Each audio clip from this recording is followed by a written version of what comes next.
2020년 12월 13일 저녁 예배를 하나님 앞에 드리겠습니다. 먼저 사도신경으로 우리의 신앙을 고백하겠습니다.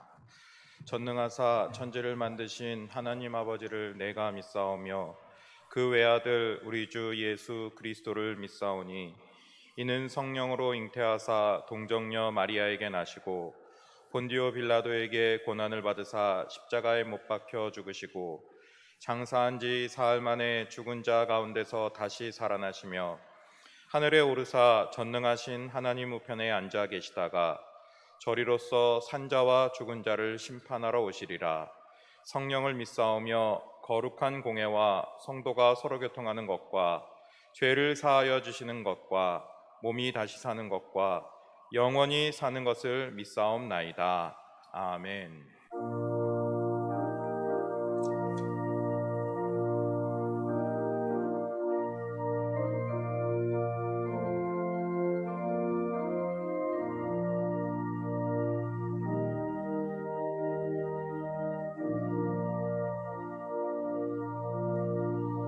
찬송가 106장 아기 예수 나셨네 함께 찬양하시겠습니다.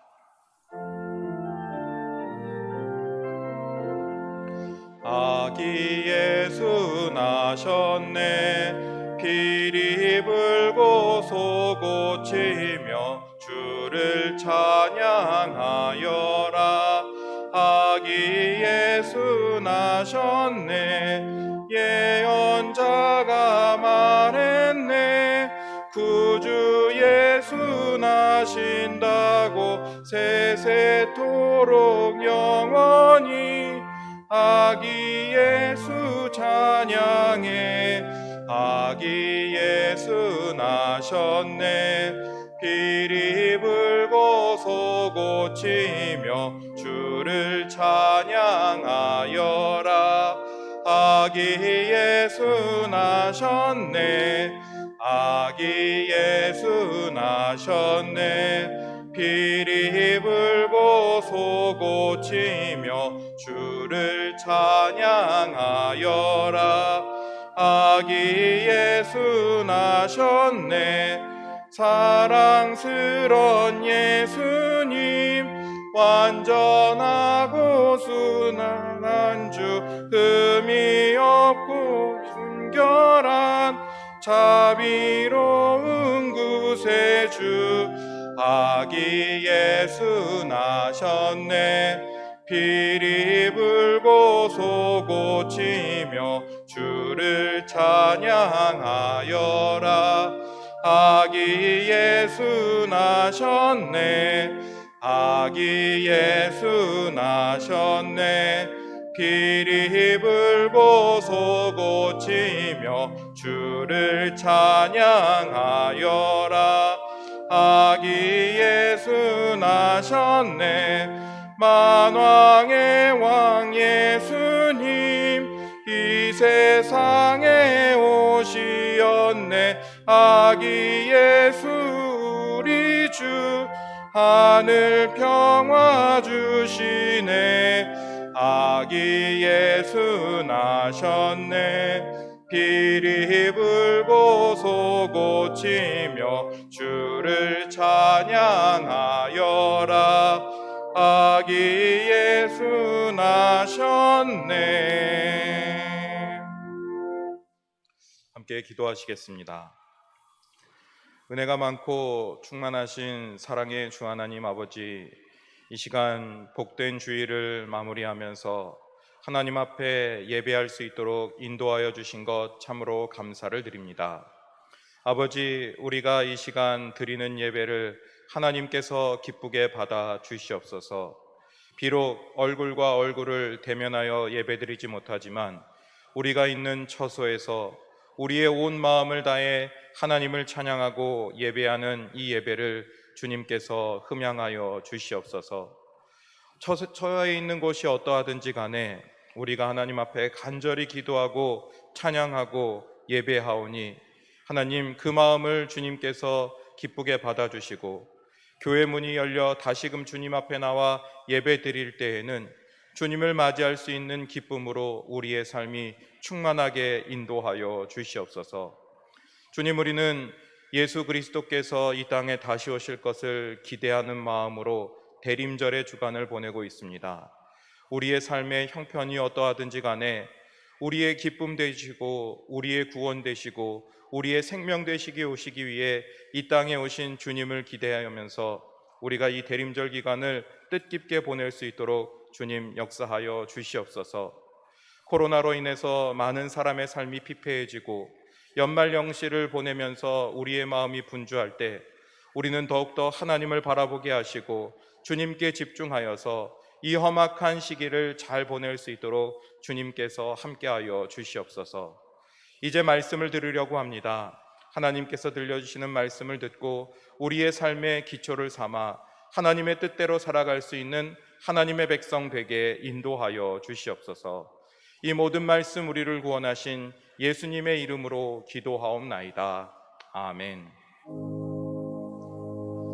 사랑하는 자의 영혼 그의 범사 영통 건강 잘 되고 평안하기를 내가 원합니다.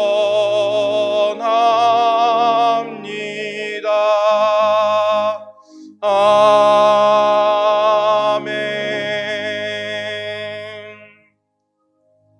하나님 말씀은 신약 성경 마태복음 1장 1절로 17절까지의 말씀입니다.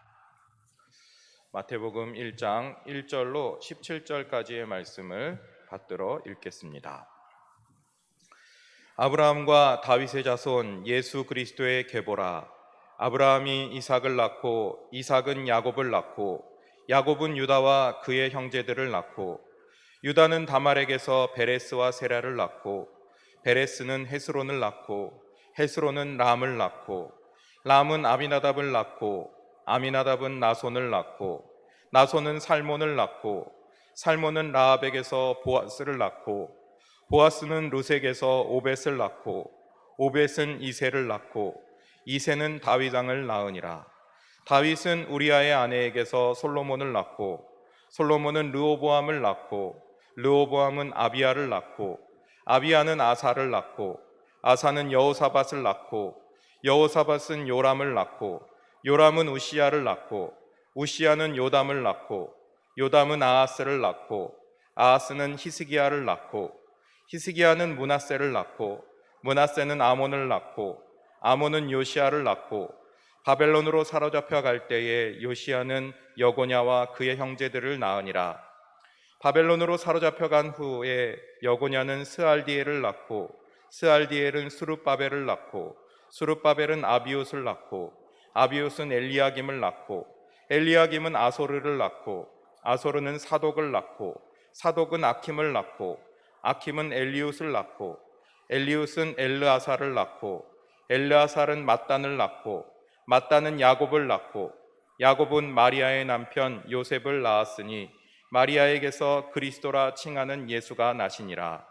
그런즉 모든 대수가 아브라함부터 다윗까지 14대요 다윗부터 바벨론으로 사로잡혀 갈 때까지 14대요 바벨론으로 사로잡혀 간 후부터 그리스도까지 14대더라.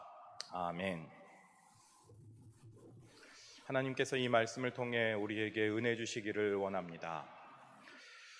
우리가 어떤 글을 쓸 때 어떤 글들이든지 모든 글은 다 쓰는 사람의 의도를 가지고 있습니다.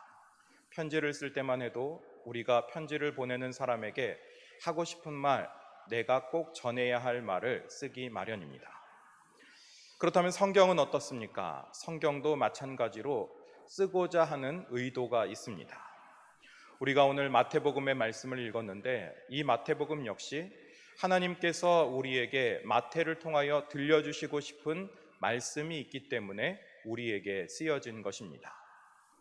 마태라는 가버나움의 세리를 자청하던 이 사람이 예수님의 제자가 되어 사람들에게 예수님에 관한 복음을 전하기 위해 이 마태복음을 쓰게 된 것입니다. 특별히 이 마태복음은 유대인들에게 집중하여서 하나님은 알지만 예수 그리스도를 구세주로 고백하지 않는 유대인들에게 복음을 전하기 위해 이 마태복음이 쓰여졌다. 많은 사람들이 그렇게 이야기를 하고 있습니다. 사실 이 복음서는 하나님께서 우리에게 주시는 능력의 말씀입니다. 예수 그리스도께서 이 땅에 구원자로 오셔서 우리를 위해 어떠한 일을 하셨는지 우리에게 전해주기 위해 이 복음서가 쓰여졌습니다. 그래서 성경에 보면 이 복음서가 마태, 마가, 누가, 요한 4명에 의해 기록되어서 4개의 복음서가 이곳에 있습니다. 사실 복음서 가운데 제일 먼저 쓰여진 복음은 마가복음으로 알려져 있습니다.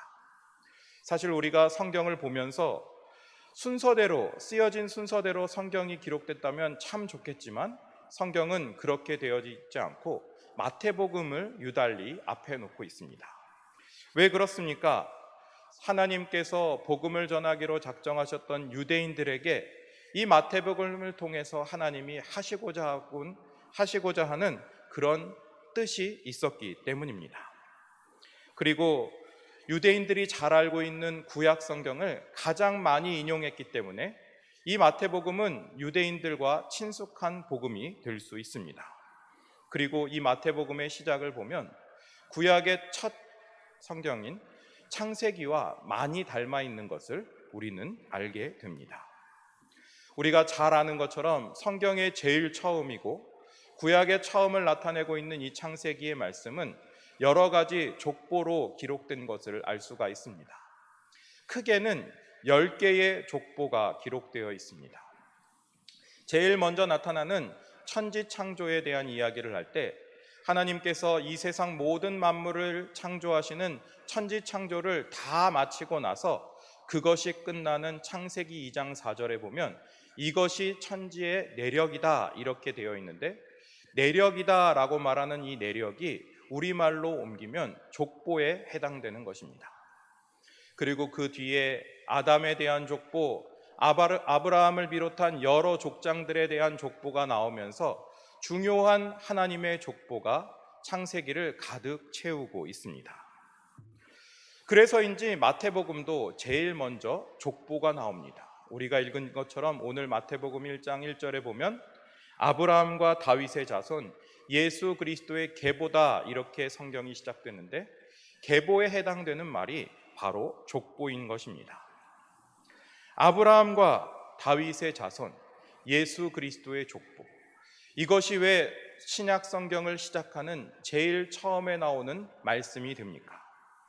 그것은 어쩌면 하나님께서 우리에게 주시는 예수 그리스도에 대한 이야기가 하나님이 이 세상 모든 만물을 창조하신 천지창조에 비견할 만큼, 아니 어쩌면 그거보다 더 뛰어나고 더 중요한 이야기이기 때문에 마태복음으로 하나님의 신약 말씀을 시작하고 있는 것은 아닌지 우리는 생각해 볼 수가 있습니다. 하나님께서 이 세상 모든 만물을 창조하실 때 아무것도 없이 깜깜하고 혼돈했던 그 모든 것들을 다 잠잠케 하시면서 질서 있게 이 세상 모든 만물을 만드시면서 그 천지창조의 가장 중심에 사람을 두었습니다. 그렇기 때문에 하나님의 관심이 사람에게 있기 때문에 사람들의 구원에 관한 예수 그리스도의 이야기를 시작할 때 예수 그리스도의 족보로 시작하는 것은 어쩌면 당연한 일이라고 할 수가 있습니다. 아브라함과 다윗의 자손 예수 그리스도, 그분의 내력으로부터 성경은 시작하고 있는 것입니다. 아브라함이 이삭을 낳고 이삭은 야곱을 낳고 야곱은 유다와 그 형제들을 낳고 하면서 낳고 이렇게 반복되는 것을 보면 아무것도 없는 것에서 이 세상 모든 만물을 창조하신 하나님의 창조 사역이 떠오르게 됩니다. 그렇지 않습니까? 사람이 생명을 잉태하고 그 생명을 10달 동안 키워서 하나님의 생명으로 이 땅에 내보내는 것은 하나님이 아무것도 없는 이 혼돈 속에서 천지를 창조한 것과 비견될 만큼 중요한 일인 것입니다. 그래서 예수 그리스도는 그런 사람의 구원을 위해 하나님께서 이 땅에 베푸신 낳고의 사역을 통해 이 땅에 우리의 모습을 입고 이 땅에 오신 것입니다. 그렇기 때문에 예수 그리스도 메시아로 오신 그분은 하나님의 약속을 이 땅에 실현하고 있습니다. 유대인들이 생각할 때 메시아는 다윗의 자손이며 아브라함의 후손으로 이 땅에 오셔야만 합니다. 왜냐하면 하나님께서 오래전부터 성경 말씀을 통해 그렇게 약속해 주셨기 때문입니다. 제일 중요한 것은 아브라함도 중요하지만 사실은 다윗이 중요합니다. 우리 성경에는 아브라함과 다윗의 자손 이렇게 시작해서 성경의 제일 처음이 아브라함으로 시작되지만 유대인들에게 성경의 말씀과 복음을 전하기 위해 쓰여진 히브리어 성경을 살펴보면 히브리어의 성경은 제일 먼저가 다윗으로 시작을 합니다. 다윗의 후손, 아브라함의 후손, 예수 그리스도 그분의 내력이 이렇게 시작된다, 이런 뜻으로 생각을 할 수가 있습니다. 다윗보다 아브라함까지 더 올라가서 하나님의 놀라운 언약을 선포하고 있는 것입니다. 유대인들이 잘 아는 구약의 내용을 살펴보면 하나님은 아브라함을 통해 수많은 언약을 맺어주셨습니다. 아브라함이라는 그 한 사람을 택하셔서 여러 민족의 아버지인 아브라함이라고 이름을 바꾸시며 그에게 약속하실 때 너의 자손들이 하늘에 있는 별과 같이 무수히 많아지게 될 것이다, 하나님은 약속해 주셨습니다. 자식이 없어서 자기의 종으로 후계자를 삼으려고 했고 후처를 들여서 인간적인 방법으로 자신의 후사를 삼으려고 했던 연약한 아브라함을 통해 하나님은 그의 자손이 바다의 모래처럼 많아질 것이다, 이렇게 약속하셨던 것입니다. 여러 민족의 아버지로 아브라함을 삼으시고 그 백성들을 통해 견고한 나라를 이루시겠다, 수천 년 전에 하나님은 그렇게 약속을 맺어 주셨습니다. 다윗은 어떻습니까? 다윗과도 하나님은 언약을 맺어 주셨죠. 사무엘상 7장에 보면 하나님께서 다윗의 왕위가 견고하게 될 것이다 약속을 해 주셨습니다. 그로부터 다윗의 후손으로 예수 그리스도 영원한 왕 중의 왕이 이 땅에 오신 것입니다. 이 땅에 아무도 인정하지 않고 아무도 받아들이지 않았지만 진정한 왕으로 오신 하나님의 아들이 약속하신 그 말씀 그대로 다윗의 자손으로 이 땅에 오셨습니다. 비록 그 백성들은 나라를 잃어버리고 로마에 의해 식민지 생활을 하고 있었지만 이 땅의 위정자들에게 휘둘리지 않고 하나님 나라의 통치를 이 땅에 베푸실 그 영원한 메시아로 주님은 약속처럼 이 땅에 오신 것입니다. 그렇기 때문에 마태복음에 나오는 여러 가지 족보들은 이런 하나님의 놀라운 언약이 성취됨을 보여주고 있습니다.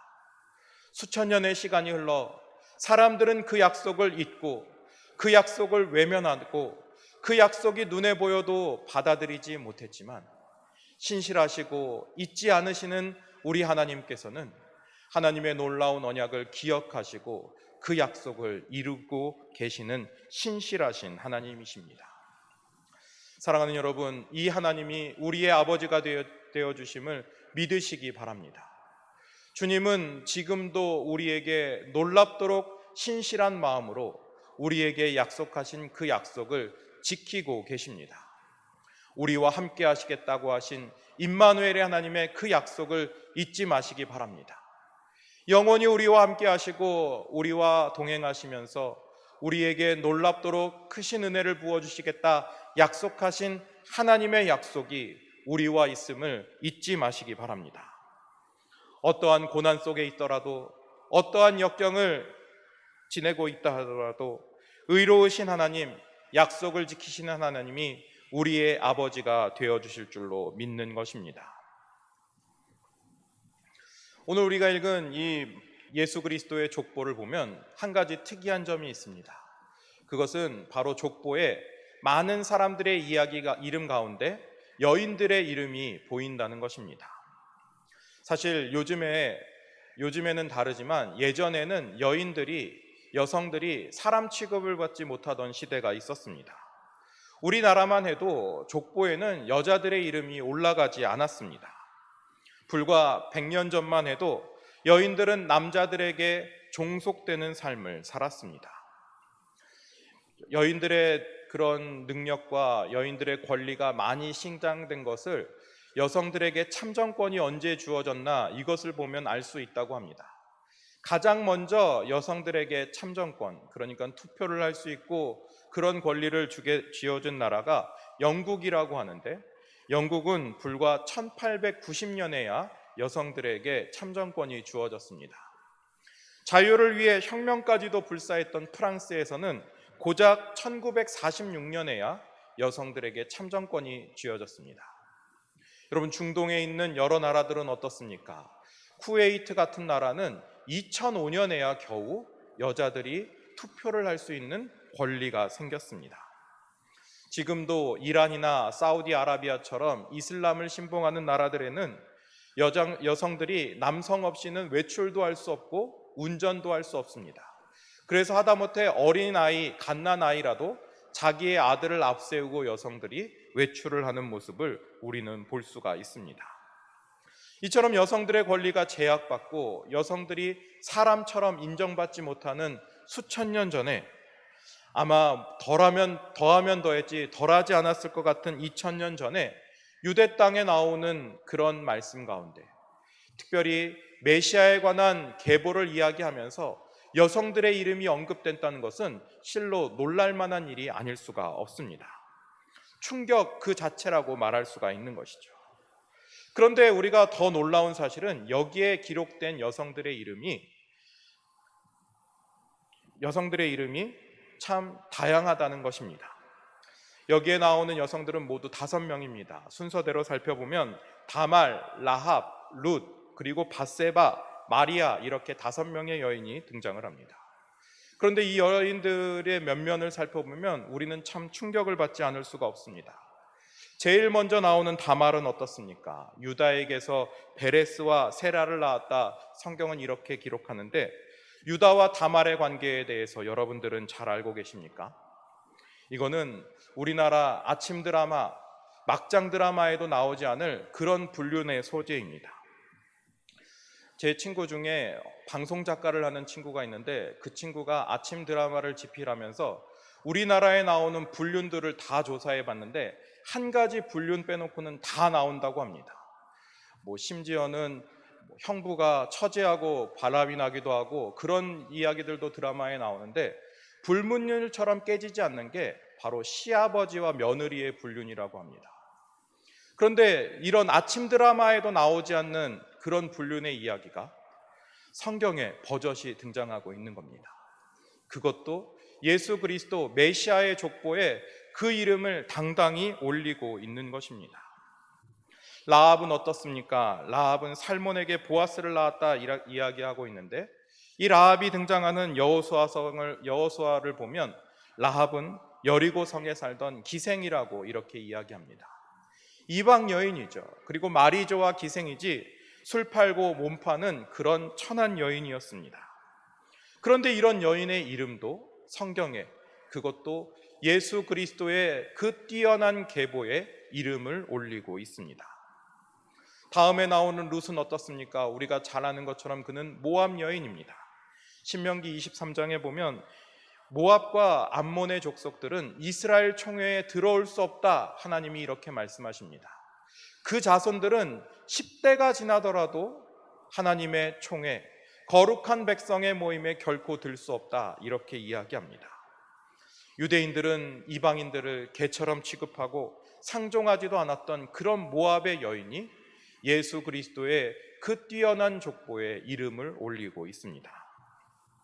네 번째 나오는 밧세바는 우리가 잘 알고 있죠. 솔로몬을 낳은 다윗의 아내입니다. 그런데 우리가 잘 알고 있는 밧세바라는 이름 대신에 성경은 분명하게 우리아의 아내라 이렇게 이름을 밝히고 있습니다.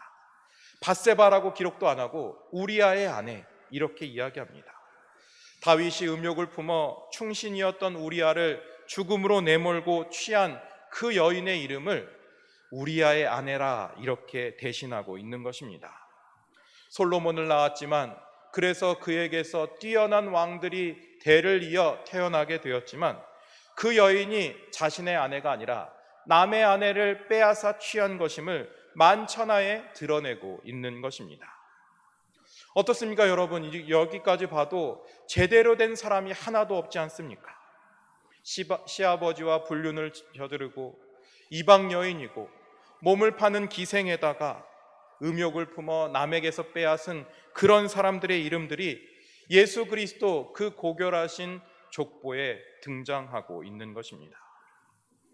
여러분, 우리는 이 말씀을 보면서 우리에게도 희망이 있음을 보아야 합니다. 하나님은 이런 부족한 사람들도 사랑하십니다.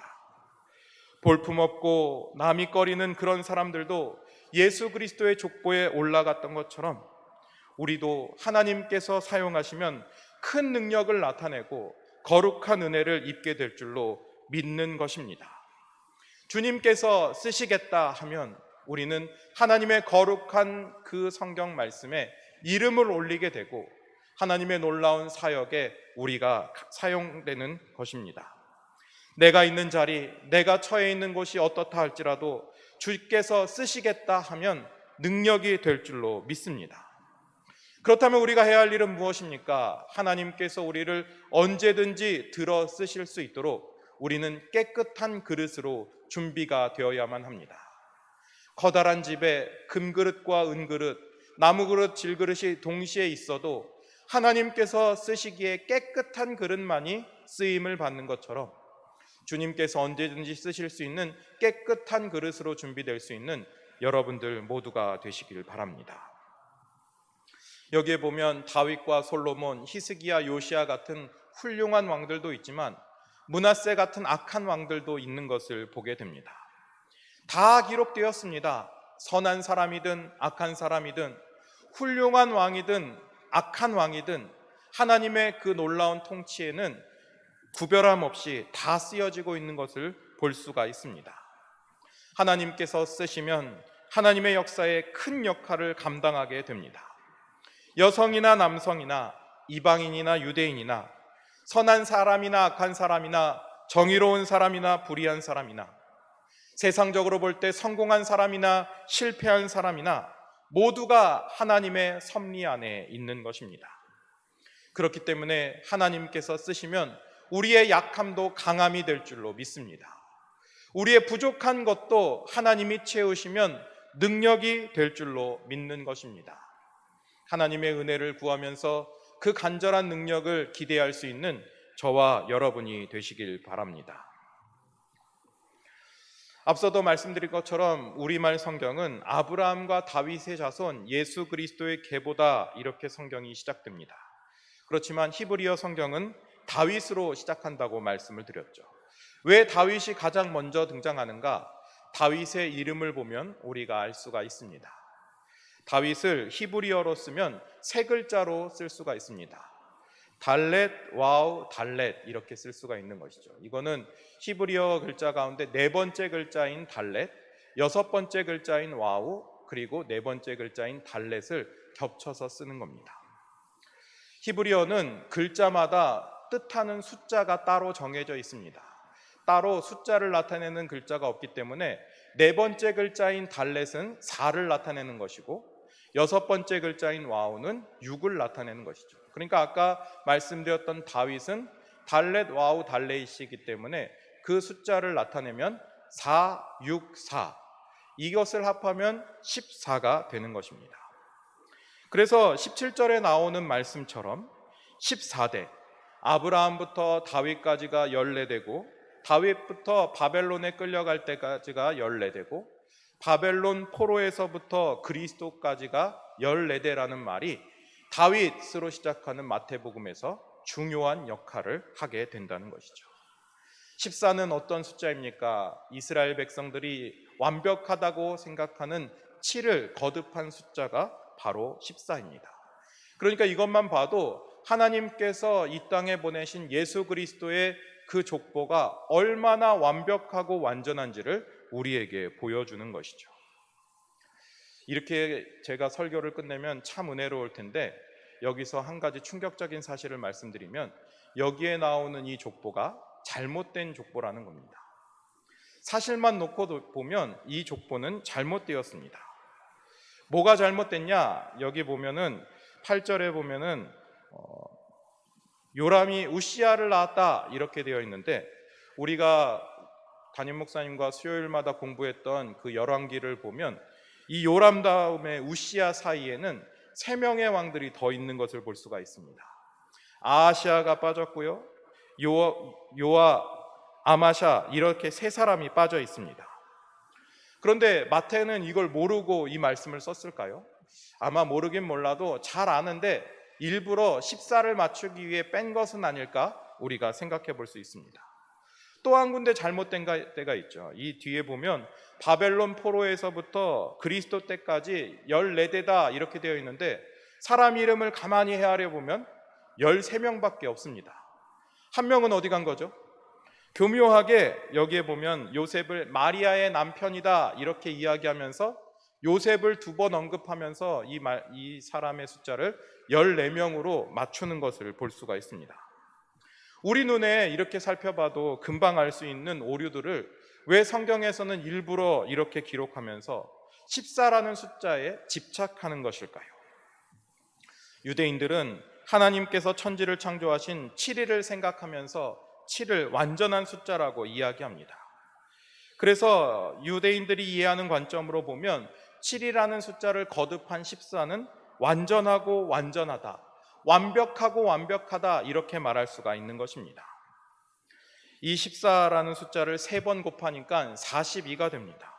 이 42는 6주 혹은 42개월을 뜻하는 말로 우리가 새벽 기도 시간에 보았던 다니엘서 그리고 요한계시록에 나오는 두 때 반, 2년 반, 42개월을 기록되고 있는 이스라엘의 순환의 기간을 말하는 것입니다. 이런 6주가 지난 뒤에 오는 7주는 하나님께서 6일 동안 세상을 창조하시고 안식하셨던 7일처럼 완전과 성취를 나타내는 시대를 상징하는 것입니다. 어떠한 시대입니까? 이 땅에 구원자로 오신 메시아 예수 그리스도의 시대를 말하고 있는 것입니다. 예수님의 시대는 고생과 수고의 시대가 지나간 완전한 시대요, 성취의 시대입니다. 하나님께서 베푸시는 놀라운 축복이 가득한 그런 안식의 시대임을 나타내고 있습니다. 성경에 관심을 갖고 있는 것은 유대인의 왕의 이름의 순서가 제대로 되어 있느냐, 제대로 되어 있지 않느냐, 누구의 이름이 빠졌는가, 빠지지 않았는가, 이런 게 문제가 아니라 얼마나 완전한 하나님의 때에 예수 그리스도께서 이 땅에 오셨는가에 더욱더 집중하고 있는 것입니다. 예수 그리스도는 모든 역사를 주관하시는 하나님의 완벽한 때에 이 땅에 오셨습니다. 예수 그리스도께서 이 땅에 오신 것은 완전하고 완전해서 더 이상 완전할 수 없을 바로 그때에 하나님께서 우리에게 보내주신 선물인 것입니다. 하나님께서 수천 년 동안 예비하신 그 완전한 하나님의 때가 바로 예수 그리스도께서 온 인류를 구원하시는 역사의 완전한 때가 되는 것입니다. 그런데 이 완전한 때를 받아들이는 사람들의 반응이 어떠했습니까?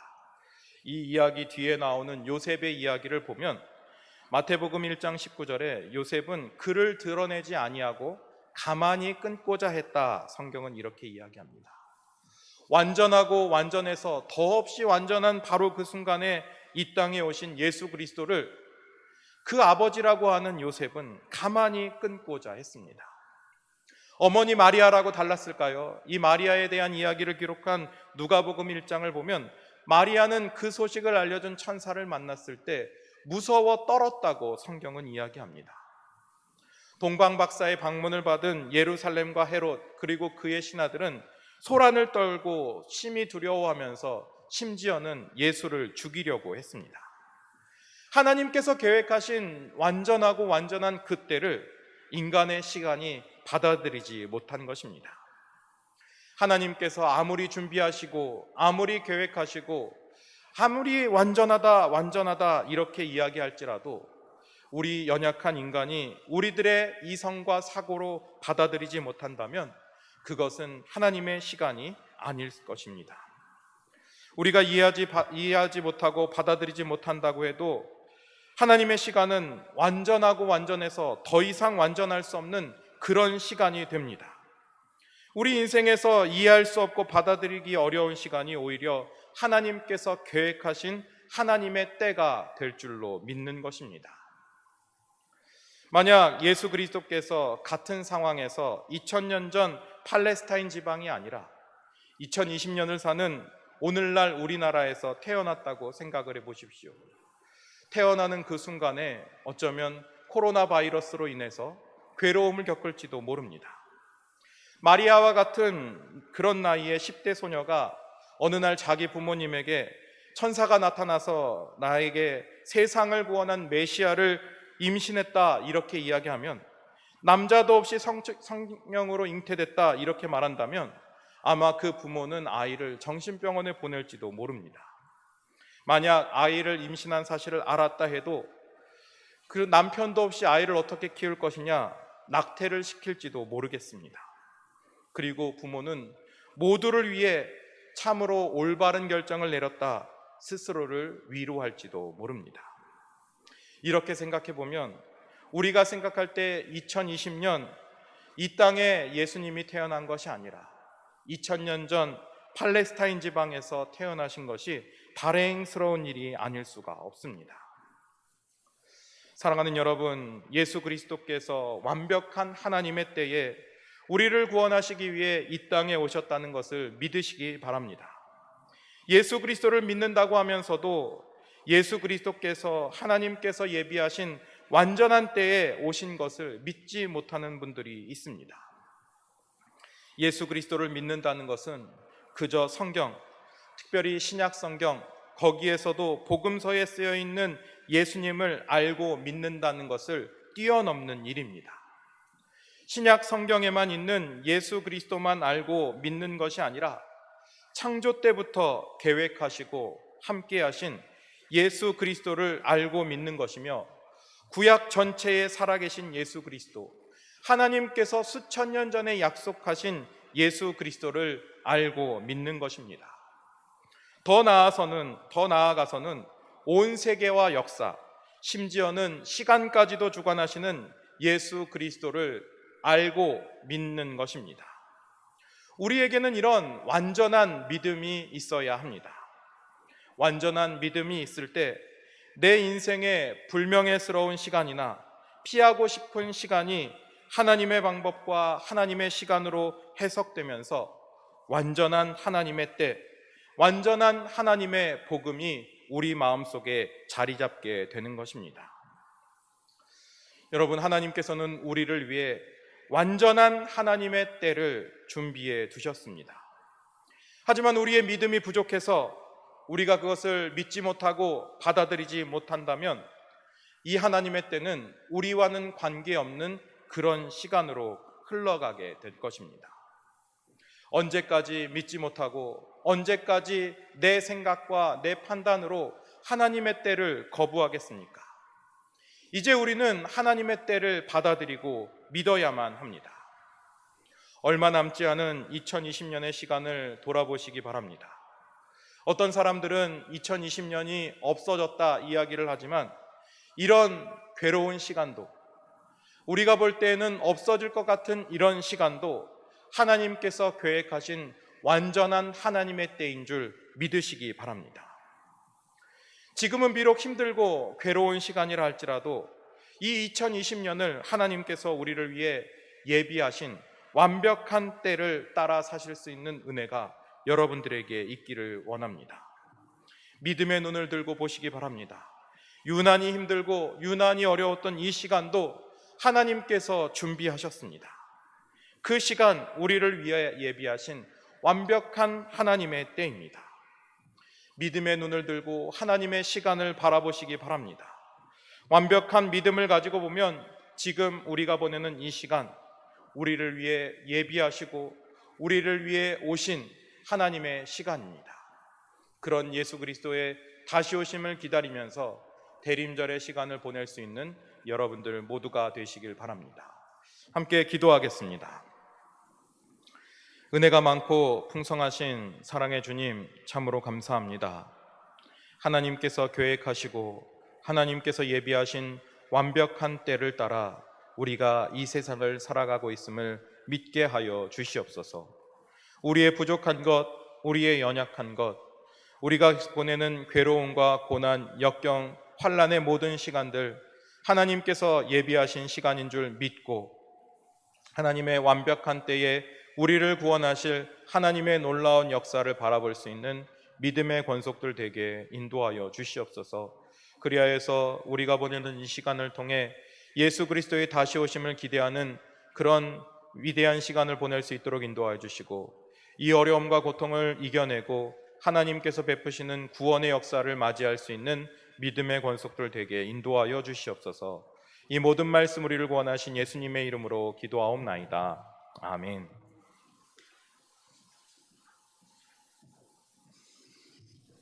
귀한 말씀 감사합니다. 예수님께서도 완벽한 때에 이 땅 가운데 오셨고, 또 우리에게 허락하신 이 모든 시간들도 주님의 완벽한 시간임을 고백합니다. 그런데요, 다른 사람이 와서 힘든 데 와서 완벽한 시간이야, 주님의 예비야 라고 얘기하면 듣는 사람이 참 속상합니다. 이건 우리가 말씀을 듣고 주님 안에서 스스로 고백하고 스스로 깨달을 수 있어야 할 것 같습니다. 오늘 나에게 주신 이 상황과 이 시간들이 하나님께서 예비해 놓으신 거구나. 오늘은 내가 받아들이기 쉽지 않지만, 그러나 주님의 눈으로 우리를 바라보고 이 땅을 바라볼 때 주님께서 가장 좋은 것으로 우리에게 허락하시는구나. 그 주님의 섭리하심과 일하심을 우리 입으로 스스로 고백할 수 있는 저와 여러분 되시면 참 좋겠습니다. 그래서 찬송을 가지고 왔습니다.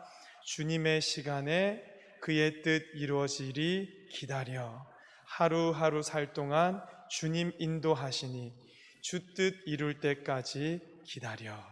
우리 이 시간 이 찬양을 부를 때에 오늘 나를 둘러싼 이 모든 것이 주님의 예비하심이요 나를 위한 것임을 우리 스스로 고백할 수 있는 그런 찬양 되기를 간절히 바랍니다.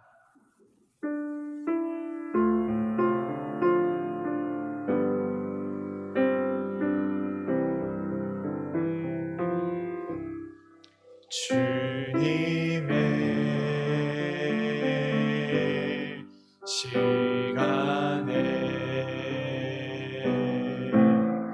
그의 뜻 이루어지리 기다려,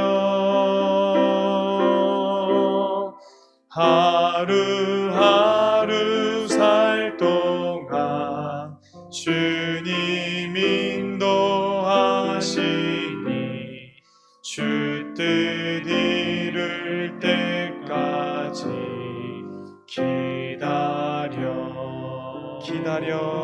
그때를 기다려 그때를 그의 뜻 이루어지리 그의 뜻 이루어지리 기다려 주의 뜻 이루어질 때 주의 뜻 이루어질 때 우리들의 모든 것 아름답게 변하리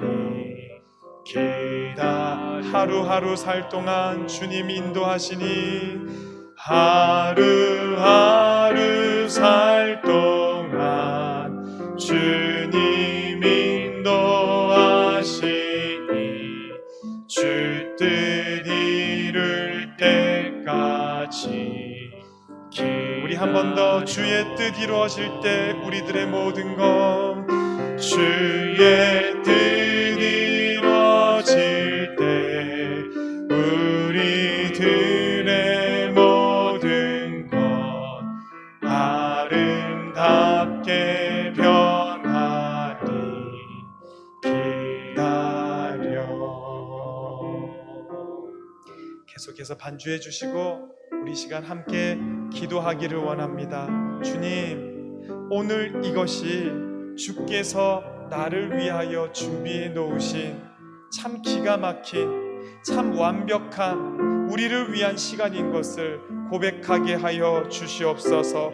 오늘은 견디기 힘들지 모르나, 오늘은 받아들이기 어려울지 모르나, 그러나 주 안에서 우리를 바라볼 때에, 주님을 기다리며 오늘 따라가라 살아갈 때에 하나님께서 우리를 위하여 예비해 놓으신 이 모든 것들을 감사함으로 받고 그 시간을 살아내어 드리는 하나님의 성도가 되게 해달라고 우리 이 시간 함께 우리의 마음을 모아 각자의 처소에서 기도하며 나아가기를 원합니다. 주님의 이름을 부르고 우리 함께 기도하겠습니다.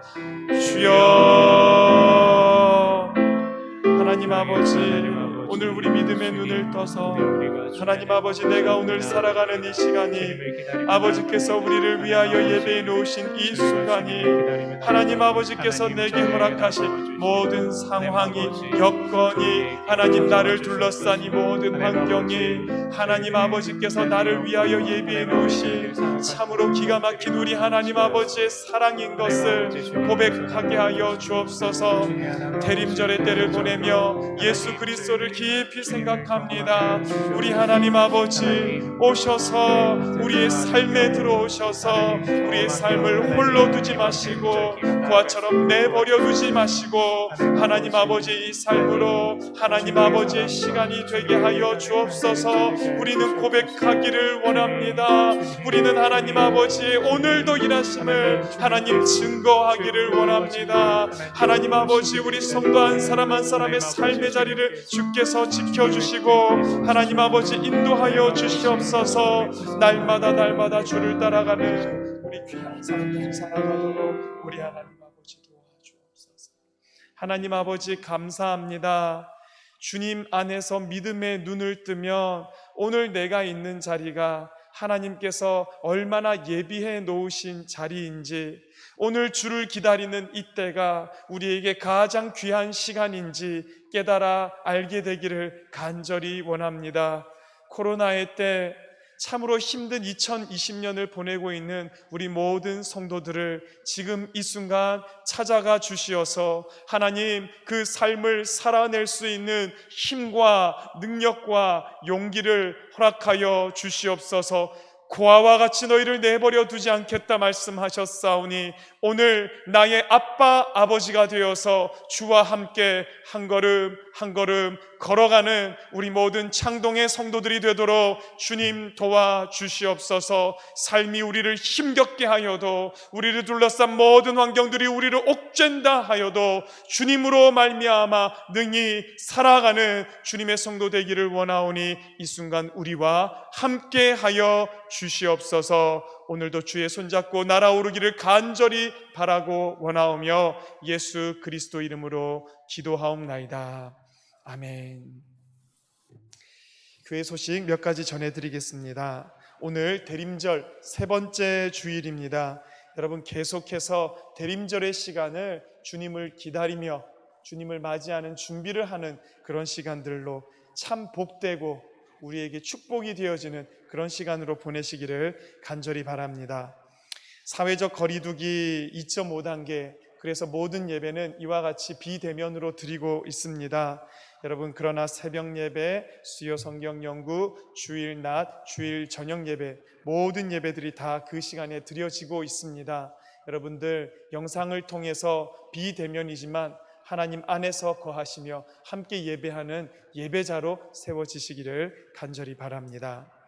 월요일부터 금요일까지 오후 1시가 되면 예수님을 기다리는 대림절의 말씀 묵상이라는 이 영상을 늘 유튜브를 통해서 여러분들에게 올려드리고 있습니다. 간단한 거고 별거 아닐 수 있지만 그것 통해서 하루에 한 번만이라도 주님 오심을 기대할 수 있고 그 앞에서 기도할 수 있고 찬양할 수 있다면 그 대림절을 참 잘 보내는 방법이 아닐까 생각해서 만들어서 올리고 있습니다. 여러분 동참해 주시기를 바랍니다. 연말정산 서류 필요하신 분들 사무실로 신청해 주시기를 바라고요. 오늘도 주일 낮 오전 9시부터 낮 12시까지 문을 열어놓은 상태에서 많은 성도님들 오셔서 연말정산 서류도 찾아가시기도 하고 신청하시기도 하고 달력을 또 받으러 오셨던 분들도 많이 계셨습니다. 여러분 그 시간대에 잘 이용하셔서 연말정산 서류도 또 받아가시고 교회에 달력이 나왔습니다. 가져가시되 저희도 수량이 한정되어 있기 때문에 막 한 분이 몇 개씩 많이씩 가져가시면 나중에 오시는 분들을 위해서 혹시 남지 않을까 염려됩니다. 그러니까 여러분 적당한 만큼 가져가 주시면 감사하겠습니다. 결혼하는 가정 있습니다. 이교구 청구 3구역 이종국 집사님, 서동인 권사님의 아들 도현군의 결혼식이 토요일이죠. 12월 19일 오전 11시 헤리츠 컨벤션 2층 아그니스 홀에서 있습니다. 교회에서 오전 9시에 출발하는 거 여러분 기억해 주시기 바랍니다. 한 가정 더 있습니다.